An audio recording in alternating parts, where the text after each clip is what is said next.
Bienvenido seas nuevamente. A continuación vamos a proceder a observar el segundo momento de nuestra hermosa exposición en donde trataremos los temas cognición, emociones y la conciencia. Esperamos que lo disfrutes.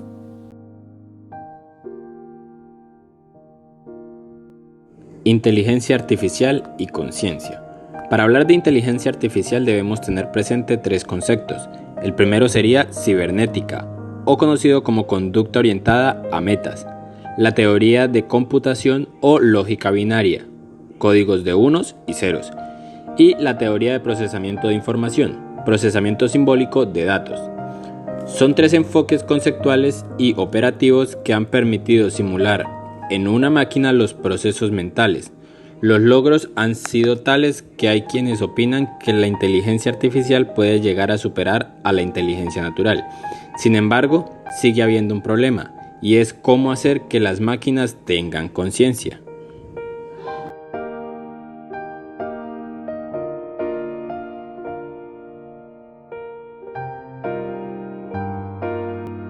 ¿Es posible hacer una máquina que tenga alguno de los cuatro componentes de la conciencia? Proporcionar conciencia a un objeto precisaría que éste tuviera un cerebro. No solo lo suficientemente complejo como para procesar información y generar pensamientos abstractos, del mismo modo que lo hace el nuestro, sino también para generar un sentido unitario del yo, tomar decisiones más allá de su programación inicial o sentir y comunicar sus sentimientos. De momento, lo que sí se ha conseguido es que las máquinas de inteligencia virtual puedan resolver rápidamente tareas computacionales. Esto es posible gracias a un software que se corrige a sí mismo cuando comete errores en su aplicación, lo cual le permite a la máquina aprender.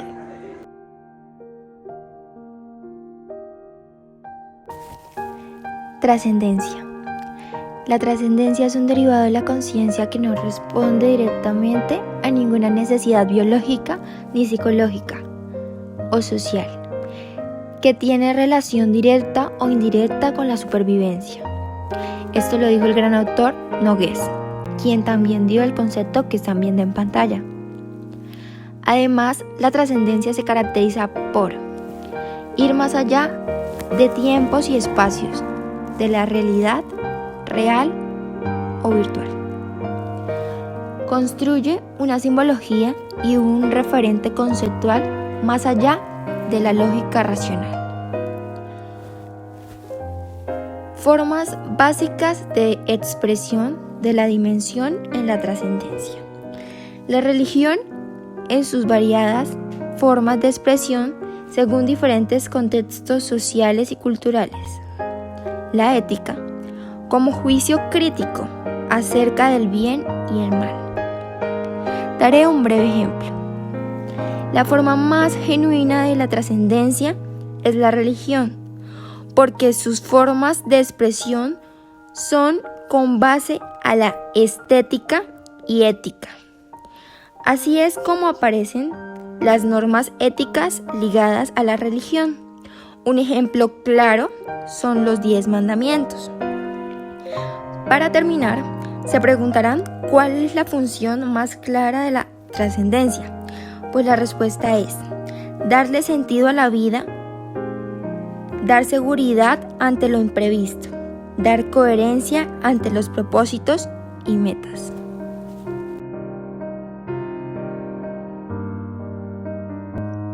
La inteligencia emocional, pues se dice que hay una mente racional y una mente emocional.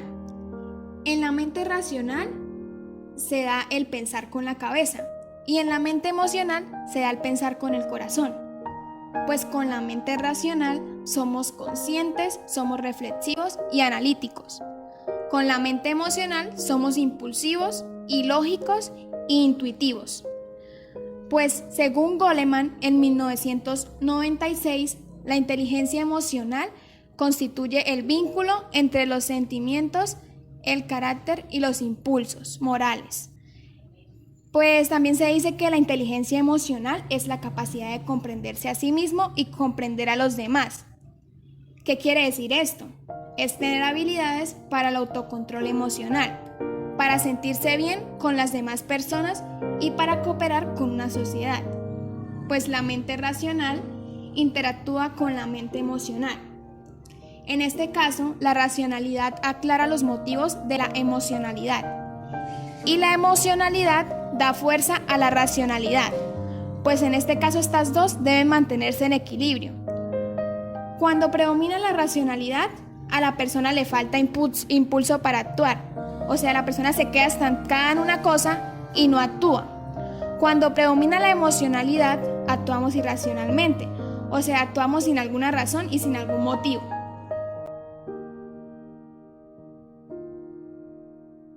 Por otra parte, según Mayer y Salovey, la inteligencia emocional tiene 5 componentes. Los 3 primeros hacen alusión a la inteligencia intrapersonal y los 2 restantes hacen alusión a la inteligencia interpersonal, los cuales son autoconciencia, autorregulación, motivación, empatía y habilidades sociales.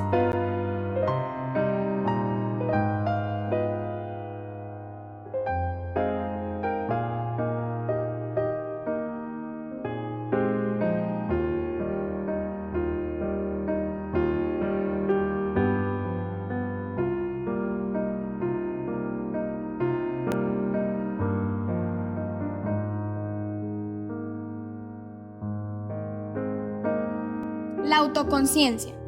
En este caso, la autoconciencia es conocer y valorar adecuadamente las propias emociones, tener confianza en sí mismo, que a la larga esta confianza se va sustentando con la autoestima. Un ejemplo podría ser cuando salimos a competir o hacer alguna actividad de representación, pues muchas veces antes de salir sentimos desconfianza de nosotros, decimos que no vamos a ser capaces de lograrlo, pero llega el momento de actuar y nuestra autoestima sube, empezamos a sentir más confianza en nosotros y a pensar en que somos capaces de lograrlo de la mejor manera posible.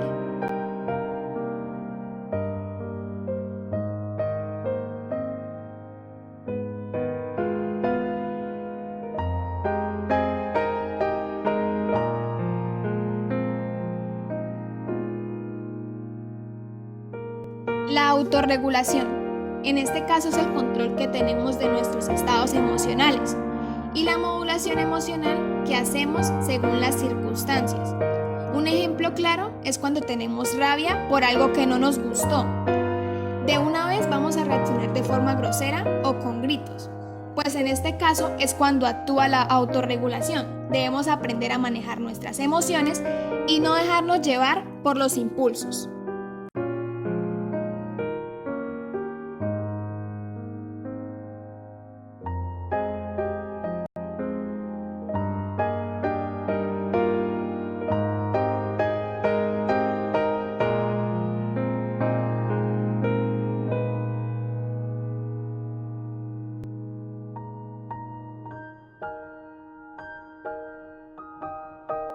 La motivación. En este caso la motivación es saber ser consistente de los motivos propios y ser persistente en alcanzar las metas. Un ejemplo es cuando tenemos una meta por cumplir. En mi caso es graduarme como psicóloga y ejercer mi profesión de la mejor manera. Y para poder lograr esto, debemos ser persistentes y no estancarnos en un no puedo lograrlo, sino más bien en un lo lograré. O sea, exigirnos a nosotros mismos lo que queremos.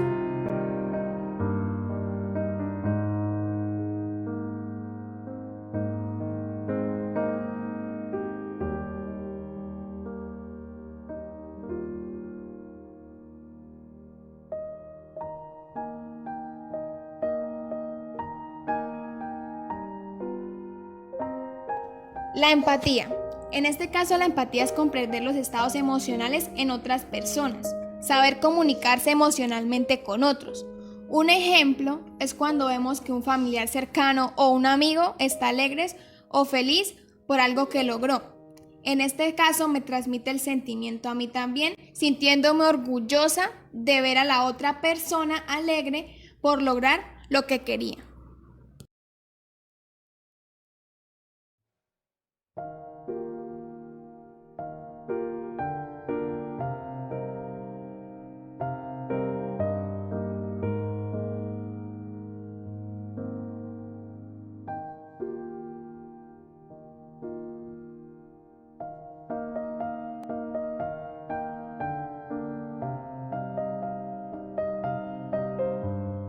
Las habilidades sociales.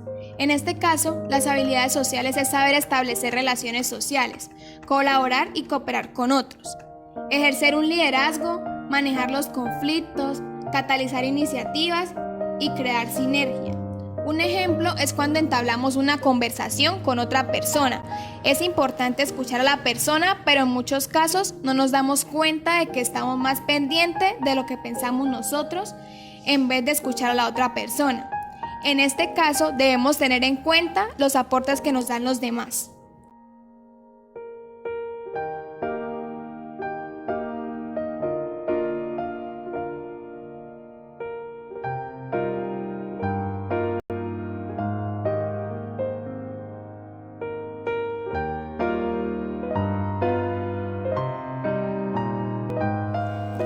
Actualmente se están investigando no solamente las bases neuropsicológicas de las reacciones emocionales en sí, sino también su relación directa con la inteligencia, que es a lo que nosotros nos referimos como inteligencia emocional.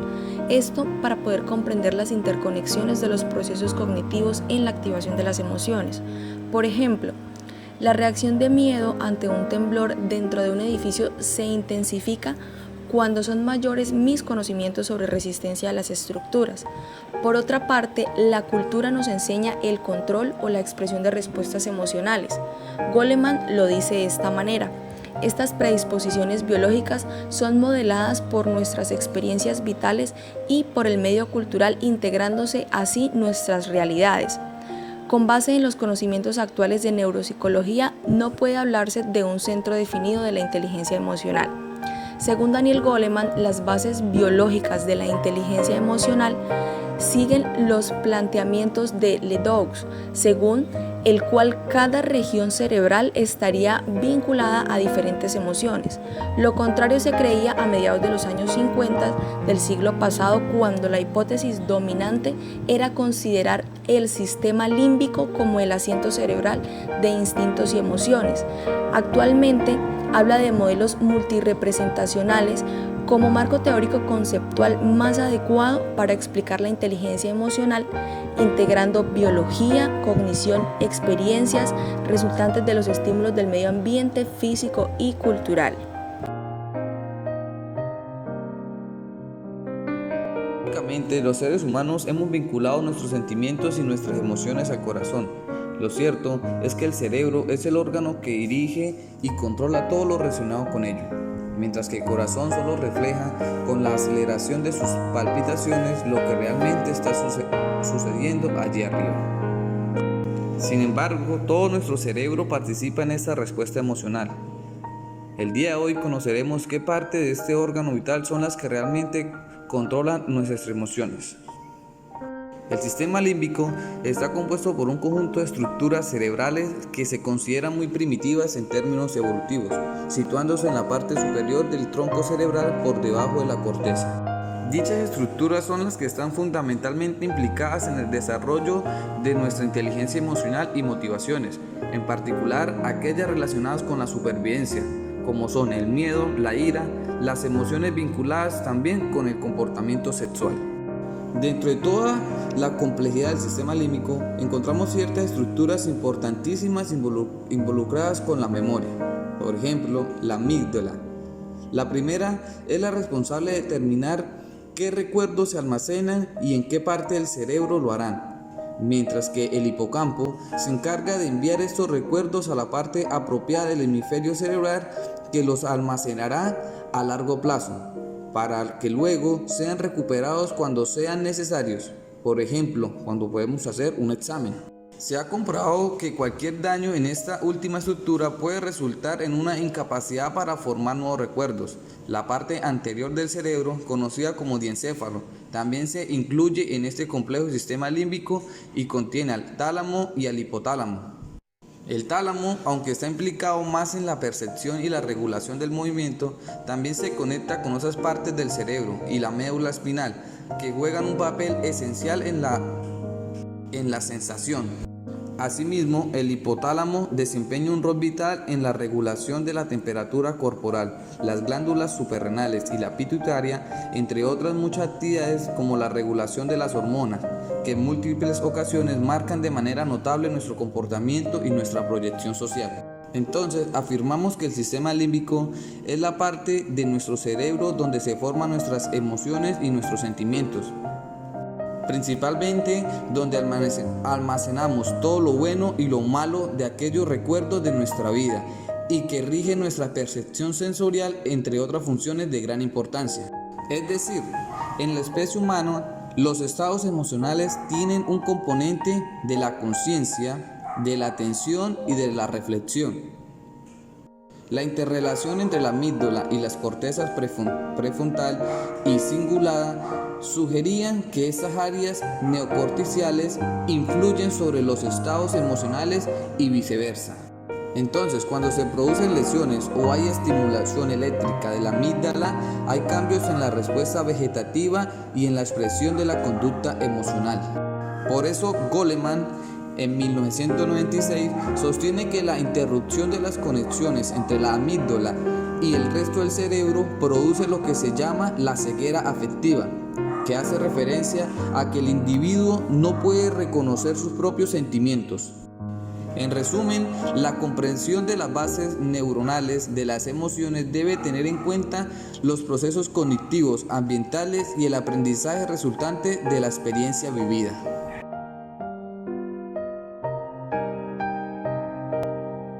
Relación entre emoción y capacidades cognitivas. La emoción como respuesta a estímulos relevantes tiene tres componentes: proceso neurofisiológico químico, componente conductual expresivo, componente cognitivo experiencial.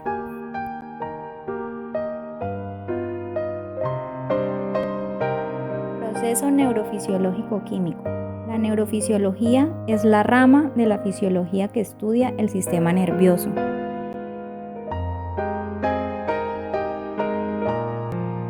Componente conductual expresivo, que comprende tanto conductas no verbales como el lenguaje corporal, expresiones faciales, movimientos corporales, conducta de aproximación y evitación, como verbales como la tensión de la voz, intensidad, sonidos, etc.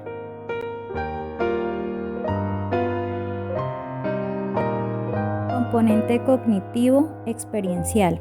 El aspecto experiencial está relacionado con la vivencia afectiva, con el hecho de sentir y de experimentar propiamente la emoción. Hace referencia al tono hedónico de la experiencia emocional, es decir, a los estados subjetivos calificados por el sujeto, como agradables o desagradables, como positivos o negativos, que experimenta cuando es objeto de una emoción.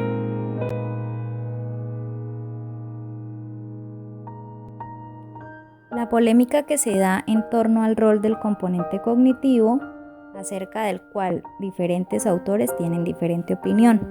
El resultado de esta polémica es una perspectiva integradora que explique la relación emoción-cognición, medio ambiente, a saber, los modelos jerárquicos multinivel.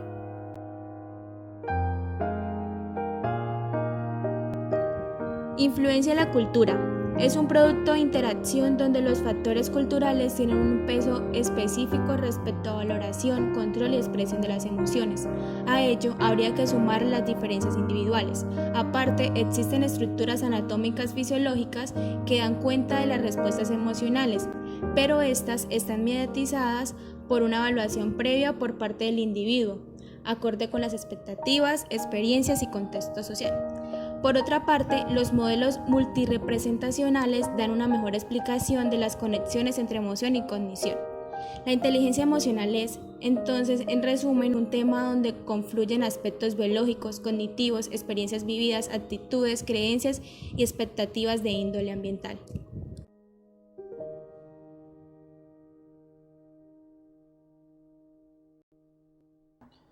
Aproximación heurística a la conciencia.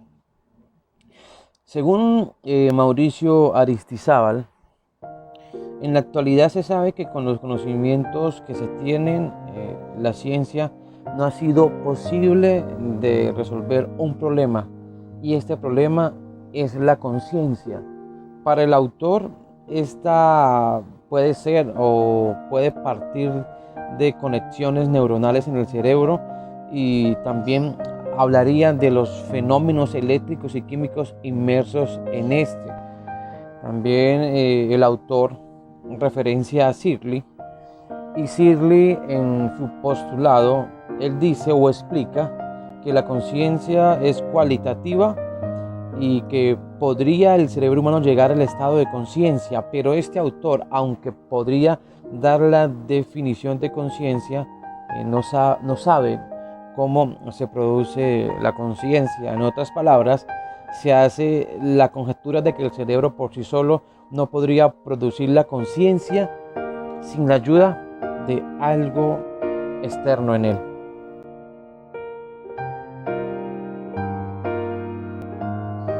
Para el autor se hace el autor propone una analogía entre conciencia y una teoría de la evolución del universo que involucra materia oscura y energía oscura. Según Aristizábal, la explicación que le dan a la materia oscura y a la energía oscura podría también asemejarse con lo que nosotros pudiésemos entender de conciencia, ya que el universo está en constante evolución, y esto explicaría también lo que pasa en el cerebro. El cerebro de los humanos destaca por encima de los otros seres vivos, y es que destaca es porque está en constante evolución, así como el universo también está en constante evolución. Entonces hacen una analogía con base a que el universo se expande y el cerebro evoluciona.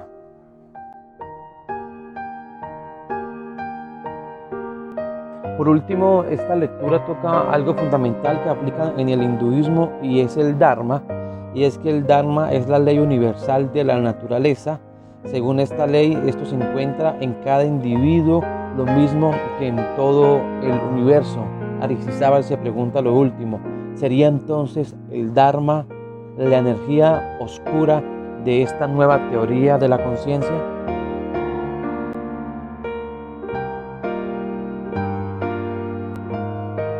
En esta lectura del arte como forma de trascendencia, Aristizábal explica la importancia para el hombre de querer ir más allá. Él lo explica de esta manera: el hombre quiere trascender.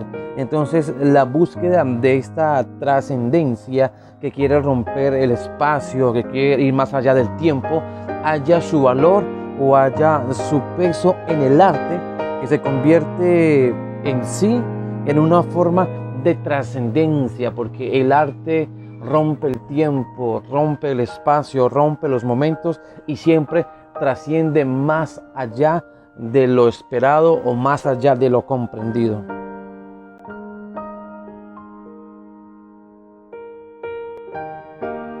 El arte, o hablar del arte, es hablar de belleza, y esto viene desde los griegos, empezando por Platón, que fueron los primeros en trabajar conceptos estéticos como centro de sus reflexiones. A través del arte se podrían dar explicación a los sentimientos de libertad, distanciamiento de los afectos, descubrimiento activo, sensación e integración. Se le daría también explicación a muchas cosas que no tienen explicación.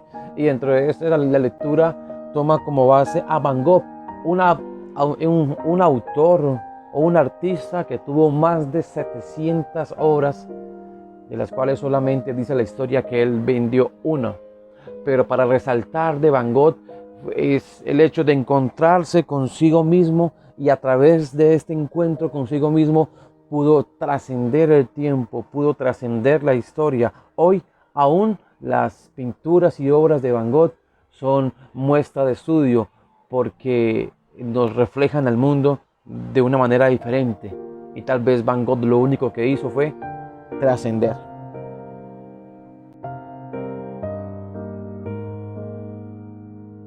Muy bien. Hasta aquí ha llegado nuestra exposición y nuestro segundo momento. Esperamos que hayas disfrutado y que hayas aprendido un poco con nosotros. A partir de ahora, si tienes alguna duda, por favor comunícala en la reunión en Teams y alguno de nuestros integrantes dará respuesta. Muchas gracias.